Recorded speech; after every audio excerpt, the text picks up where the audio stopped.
Hello and welcome to Midnight Scribes Creative Vibes, where we speak to the best of the bronies and discover what makes them tick. It's another one of our retrospective Where Are They Now episodes that we're doing here in Season 5, and we're going all the way back to that incredibly vintage year of 2018. Yes, I know, it was just a year ago, but a lot changes in a year. You never know what will happen. You know, we've now got lesbian couples in My Little Pony. Ain't it great? So, you know, all sorts of things happen. And let me tell you, we've got a great guest to have back on the show. Now, you might remember her from the season. She was a plushie maker, and still is, of course. But hey, do you want to know what she's been up to in the last year or so? Well, we're just about to find out. It is absolutely fantastic, as always, to bring back Violet Rose to the show. Violet, how are you doing? I'm doing fantastic. How are you? Oh, you know what? Not bad. Not bad for an afternoon's recording, shall we say. I've dozed up on water, I've got some milkshake behind me, the world is good. Oh, you know, what else do you need? I know exactly, well, actually, I know the everything I need. Pancakes, they're also waiting for me behind there. I'm going to pig out, but that's my eating habits. But no, hey, listen, firstly, it is great to have you back on the show, and I mean, heck, where do we start? I mean, it has only been a year since we had you on, but quite a few things have happened, and firstly, I would just like to actually touch on something that we did briefly go into back when we first had you on the show, because you were actually prepping for BronyCon at that point. Yes, I was. I do not remember when exactly we recorded, but roughly a year ago, I think I was either working on or planning my third semi-anthropomorphic pony using the lovely pattern by Plush and Bulbs, which I still love working with. It's a great pattern. What else did I do for BronyCon that year? I think I was mostly focused on... I remember I actually didn't have that much to bring with me to BronyCon, and I think it was because I was focusing mostly on some outside work and learning German at the time. Yeah, because you were trying to balance quite a few responsibilities at that point, because you were moving over to Germany at that point. Yeah, it happens. The I really don't joys know what of... to do with myself less than two jobs at the same time. Well, you seem to be the sort of person that likes to just be as busy as possible at any given point and isn't used to the idea of downtime. See, that's the thing. I feel like I don't actually do that much on the day-to-day. I'm just, I just have all of these great big plans. And I think about all of these great big plans, and then I realize that I've spent so much time thinking about all these great big plans and I haven't actually done anything yet. Well, what you do actually get at the door has always been fantastic, and I remember at BronyCon, like, because I know you were doing bits of your kind of plushie repair shtick there at the con, but you also had like the centerpiece at your table were Octavia and Vinyl Scratch. Yes, I think I had just finished those the last time we spoke. Or just finished those. It was a couple weeks prior, but I remember doing those over the Christmas 2017-2018. I had started them for Brony Scott, and then I finished their outfits after I returned back to California. And so they had been sitting on my TV table for so long. It was so weird to see them go. It must have been, by that point you've had them around for so long, you probably almost didn't want them to go. Yeah, I'd gotten quite attached to them, but at the same time, I tend to have a very temporary relationship with objects, so I figured it was their time to move on and find new homes. And they did indeed actually find new homes, didn't they?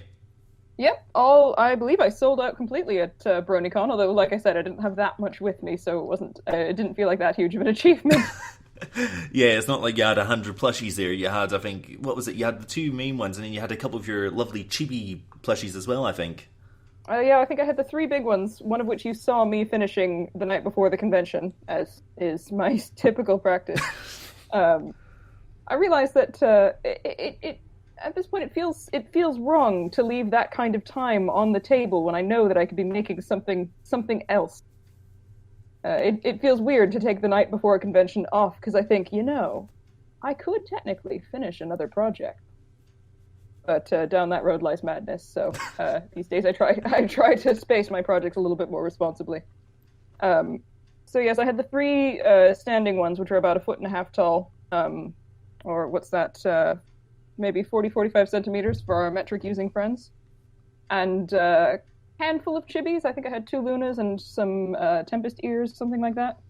Yeah, I remember you had a few little odds and ends there on the table, but by the end of it, it was basically all cleared, which is the great thing to hear, of course. Oh yes, they. I was picked clean, and I was delighted. Uh, my favorite part, though, at the conventions is honestly doing the plushie repairs, because you get two types of people. You get the people who have their beautiful, precious plushie that they have spent hundreds, if not thousands, of dollars on, that has developed a tiny hole, and now they are terrified to bring it anywhere. And then you get the people who have a really odd request, and you're like, "Who? So, I don't know if you can do this, but I would really want this. I really, really want this backpack to, I don't know, be upside down." All right, we'll see what I can do then. So, like, what's the oddest kind of, or what are the odder requests that you've actually received then from the plushie repair shop? See, I'm trying to remember the weirdest one from the plushie repair shop. Mostly it's some of the more labor-intensive ones I've received involve a little bit of restuffing, unstuffing, or actually shaping, where I have to cut open the seam. I think there was one where sometimes, you know how on some plushies the mouth is actually embroidered across the front. There was one where, during the machine sewing process, the fabric had slipped a little bit, so the seam didn't line up exactly, so the mouth had a little bit of a boop in it. And I actually, I didn't think I could do it, but I actually unpicked the machine seam and re-sewed it by hand so that the embroidery lined up. Fortunately, there was a nice crease for me to follow because the plushie had been stuffed and had been resting in that state for such a long time that it had sort of left a mark in the minky where the seam should go. Whereas if I just try to do a hand seam on a brand new plushie, it never comes out that even. Oh, hang on a sec. Oh. Sorry, throat's a little bit dry. Of course. I know that problem well. Oh, I know. It's just, it's such a pain in the neck, this. Oh. Well, I'm glad to hear that... sorry. Oh, I was going to say one of the disadvantages to Germany is that they have a cultural prohibition against tap water in restaurants. Apparently, if you ask for it, you are a dirty heathen who should leave the restaurant immediately. And what? I exaggerate only slightly. And wait, that's a thing?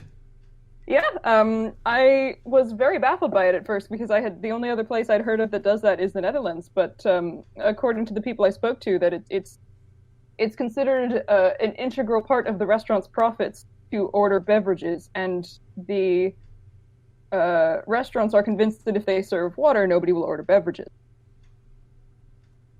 They have never been to Scotland. That's all I'll say. That's my argument, but you know,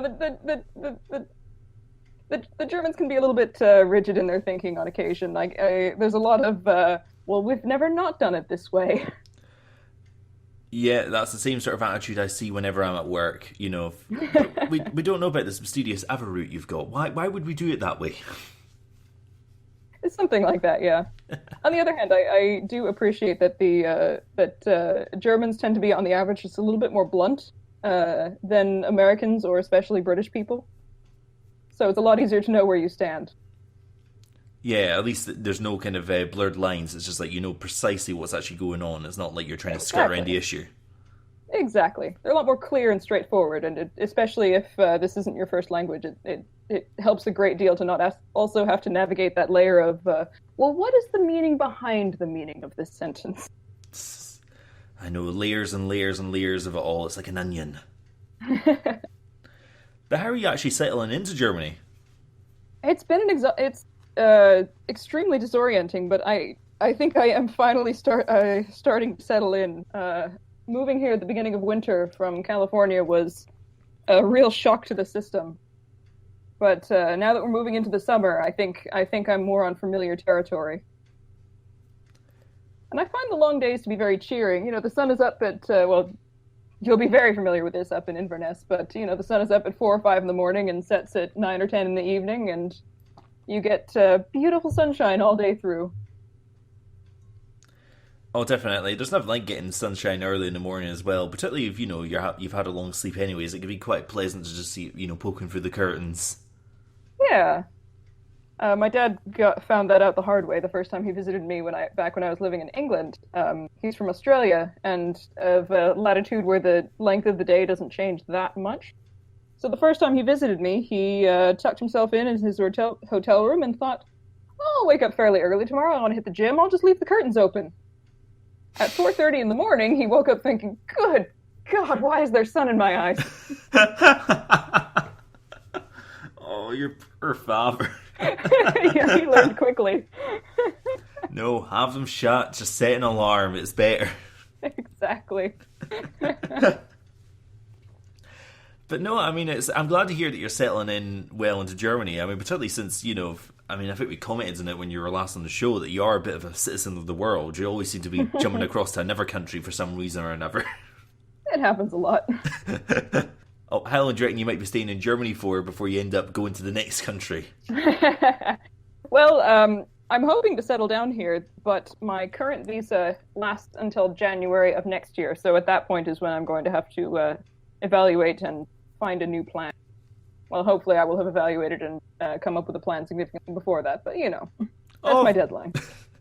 Well, fingers and toes crossed it all works out for you and you'll be able to stay there for long term like you're hoping for. Thank you.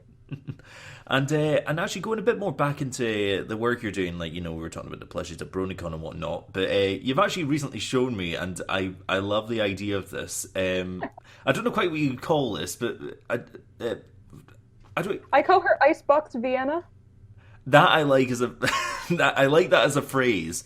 But for just for those who obviously we'll have a link or something in the description so you can see it. But basically, it's a pony that holds drinks.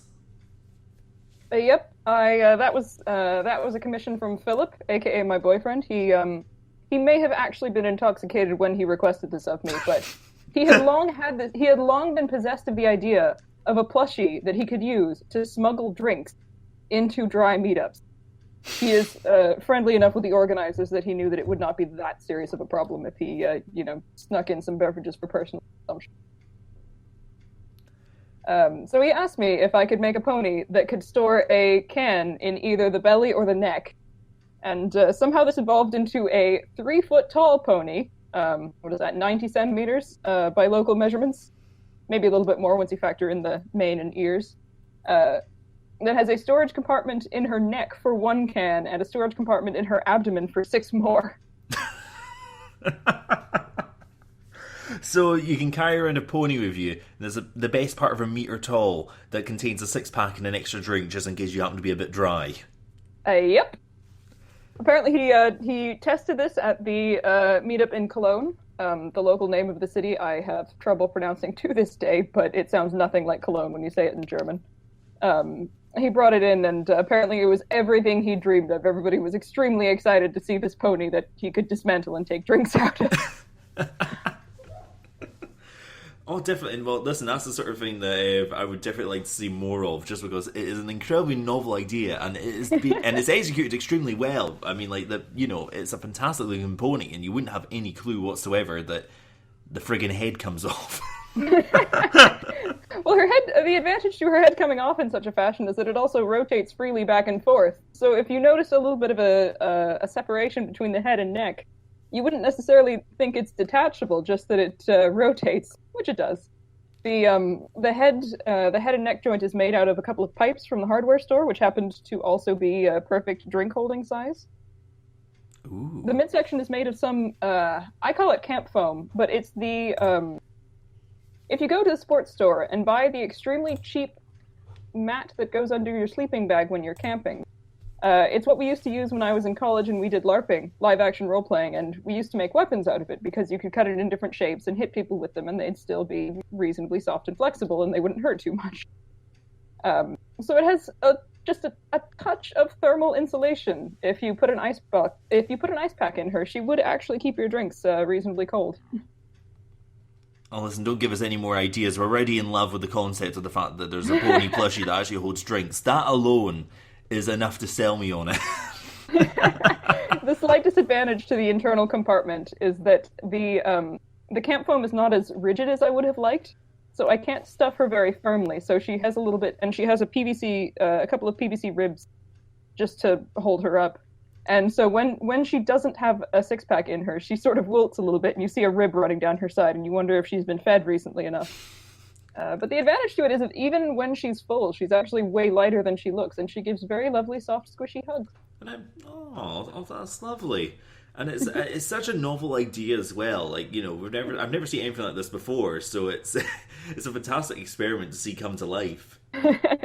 There were definitely a couple of frustrating evenings with a hairdryer trying to bend the PVC in shape when I wish I'd never heard of it, but I think it all paid off in the end. But yeah, and I was hearing as well that you haven't opened it up to commissions, but you're considering the possibility that you might maybe do it. Make another one of these? Yeah. I would love to make another pony of this size, just without all of the internal structure, just to see if she looks any different. And also because it's a fun change, because I'm used to working with such small plushies, to work with such a giant one. And the other advantage is that I can, since I still don't have an embroidery machine, I can get a little bit creative with the cutie marks, and her cutie mark is actually appliqued on, so her cutie mark is also made of minky, and at that scale, it looks a lot better than I think it might embroidered, where you would see the large mass of solid white would be broken up by a lot of stitches. On this particular one, I messed up a little bit. I didn't make the edge stitching as nice as I would like. Up close, you can see it looks like a very sloppy sort of zigzag, but I have since fixed that problem. And so I want to test out my new methods on the next pony. Oh, well, hey, listen, if anyone wants to actually get a Drinks pony plushie, you know, hey, listen, speak to Violet, because she's clearly chomping at the bit to do the next experiment. Yeah, oh. I've also heard somebody suggest that 3D printed rubber bones would work better than PVC, so that might be an intriguing possibility. Oof. Well, it's interesting to see that, you know, like I said, this is an interesting experiment, and I'd be rather curious to see now, like, because, you know, you said it was your partner that actually suggested this idea and wanted to see how it would work. Are there any other ideas that are lurking about that are roughly as barmy as this one? None yet, although there was some of his friends have had some rather silly ideas. We once had a mock tombola grab out of the midsection compartment, since it's rather hard to see where you're reaching because the access point is actually quite small. My flatmate keeps trying to get me to skin all of his existing plushies and use that to make another plushie, but I think that would be a tad barbaric, so I have so far refused. Yeah, that does sound a bit kind of horror movie-esque. Just a little bit. Yeah, we don't need Violet Rose to become, you know, the brony equivalent of Leatherface. Yeah, really. Well, I was thinking that we all don't need to be reminded of cupcakes again. Oh, yeah, we definitely don't need reminded of cupcakes. No, we can leave that firmly back in 2012 or whatever year that came from. Exactly. So, and in terms of like, you know, you're at BronyCon last year, and you were at Brony Scott as well. Like, what are your convention plans for the coming year? Like, where are you seeing your sights set on? All right. Well, after the absolute whirlwind that was April, May, and I had something like 3 events in 5 weeks, I am narrowing my sights a little bit. So I'm doing Galacon this year, and that is the last convention that I plan to do as a vendor until Brony Scott, for which I've applied. Fingers crossed. Hey, touch wood. I'm sure it'll all work out one way or another. Thank you. I am confirmed locked in for Galacon, and it's of course it's only a train ride for me here, whereas BronyCon would have been. I was actually accepted into the Artist Alley, but I looked at the flight prices and went, oof. Especially since I had already confirmed Galacon, and so I was rather restricted in which dates and airports I could pick. Ah, right. Also, it just didn't work out this time. Exactly. If they were farther apart, I might have been able to swing it, but I just didn't. I just thought it would be too much stress, and I know from experience just how much jet lag is involved. No, that's very true. I mean, obviously last year at BronyCon, that was my first BronyCon, but those are my first kind of trip significantly outside of, like, you know, Greenwich Mean Time. So when I came back, It was, I think, from the point that I got up on the morning we were flying back to the point that I actually got to my bed, I'd been up straight for, including like the time forward, 24 hours. Oh. So it's like I was dead. My worst one. My worst, most draining flight ever. I can't remember if it was longer to or from. But the London to Sydney, quote, direct flight actually has an hour or two where you stop in Dubai and have to get run through security again. So I think total flight time usually ranges between 18 to 22 hours. Oh, good lord. And of course, once you get there, you have a near complete day-night reversal. So I think it was about a week before I stopped wanting to go to bed at 2 p.m. Oh, crikey. Well, if I ever end up on that side of the world, I think I'm going to get hit like a freight train. Yeah, definitely give yourself a good week on either side to adjust. I was fortunate in that I was visiting family, so I think I was staying for a month or something. Like, I had plenty of time to get used to the time change and then actually enjoy my life. Well, I'm glad to hear. I'm glad that that side worked out, and I'll certainly take the advice for the next trip I do, because I think I'll need it. But I'll tell you what, I think we will wrap up here, and once again, thank you so much for coming back on, Violet. It's been a blast as always. Yeah, thank you for having me. And I suppose, in traditional Creative Vibes fashion, we might as well just remind our viewers where we can find you on the web. Yes. All of my usernames are some variation on ONE hyphen violet hyphen rose. The names of the colors or the flowers spelled out. On sites that don't allow hyphens, I don't have hyphens. Well, we will have all the links in the description below, as per usual. So, if you want to get in touch with Violet, see what she's up to, if you want to commission the big pony, please someone else commission that. I do want to see it happen. Oh, that would be so much fun. Oh, listen, it'll be brilliant to see. I hope someone goes for it. I honestly do. I want to see a second one of that. I really hope somebody goes for it and then elects for a collection at Brony Scott, because, well, it would be very, very difficult to persuade EasyJet that this is a valid cargo. I would love to see it. I just got this image of you taking the pony through security and, it had to go through the little x-ray machine and just seeing pony, lager. just like, sir, you're not allowed to, why is this here? Why is this drink in here? Just letting your boyfriend just going, look, I can explain this, officer.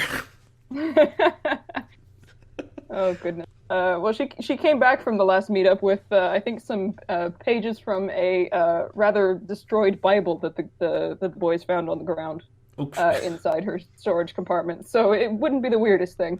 And that sounds like a never tale for another day, I reckon. I'm curious to hear about that one. But hey, we will wrap up the show here just now. My thanks to Violet Rose for coming on. My thanks to you guys for watching. And of course, if you want to get in touch with us, we have our Facebook and our Twitter and our Tumblr and all these cool social media sites where you can get in touch with us. And of course, our email address at highlandbronies@hotmail.com. And of course, we're doing one or two more of these retrospective episodes, and we might do more perhaps in 2019, but we're in 2019, in 2020. So, if you want to get in touch with us, perhaps you want a certain guest re-invited on to find out what's changed in the last few years, let us know in the comments or get in touch with us. Who knows, we might be able to make it work out. But we shall wrap up the show there for just now. Once again, thank you all so much for watching.